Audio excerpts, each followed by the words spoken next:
ஓம் சக்தி.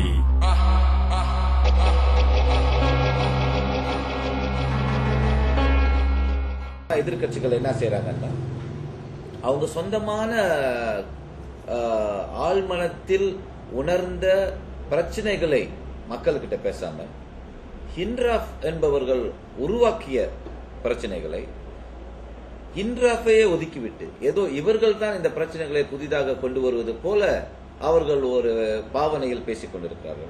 இது எதை காட்டுதுன்னா, அவங்களுக்கு ஒரு இஷ்யூ இல்லை, அவங்களே ஒரு ஐடியாலஜிக்கல் ஓரியன்டேஷன் இல்லாம திசை திருப்பிய நிலையில இருக்கும் பொழுது, மற்றவர்கள் கொடுத்த ஒரு இஷ்யூ அது பரபரப்பாக பேசப்பட்ட ஒன்று என்பதனால அதை எடுத்துக்கொண்டு அதை ராங்கா கையாண்டு வராங்க. we can say they are abusing the issues raised by Hindraf. so இப்ப Hindraf செஞ்சது Hindraf பத்தி மக்கள் பேசல, எதிர்கட்சி கொண்டு வர மாதிரி இப்போ ஒரு தோரணம் ஓடிட்டு இருக்கு. அதனால ஆனா மக்களுக்கு இது உணர்ந்துட்டாங்க, மக்கள் இதை புரிஞ்சுக்கிட்டாங்க.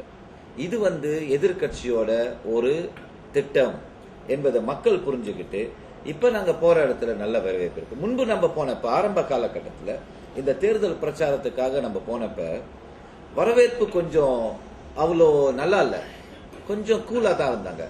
ஆனா இப்ப நம்ம போக போக நீங்க தான் நல்லா செஞ்சிருக்கீங்களே, உங்களுக்கு எல்லாம் போட்டா தான் நல்லது, பாரிசான் தான் நம்மளை காப்பாத்தும், பாரிசான் இருந்தா தான் எந்த பிரச்சனையா இருந்தாலும் போய் எடுத்து கேட்கறதுக்கு வாய்ப்பு கிடைக்கும் அப்படின்னு மக்கள் உணர்றாங்க.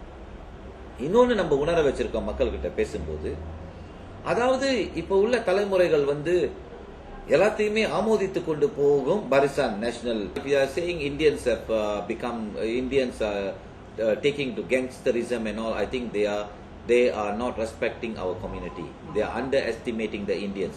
Indians are not like that. Indians are a disciplined lot. They may be saying, the opposition may say the Indians have become gangsters. Who said Indians in prior are gangsters? They are dynamic, hard-working, energetic, enthusiastic individuals. Don't come and tell my Indians here they are gangsters. Firstly, I would like them to apologize for this. Number two, I would like to say, we as leaders, we have to create opportunities all the time for them. That is what I am here for. When I gain the seat, when I win these elections, I will definitely see to it that the youths are taken care of. Om Sakthi.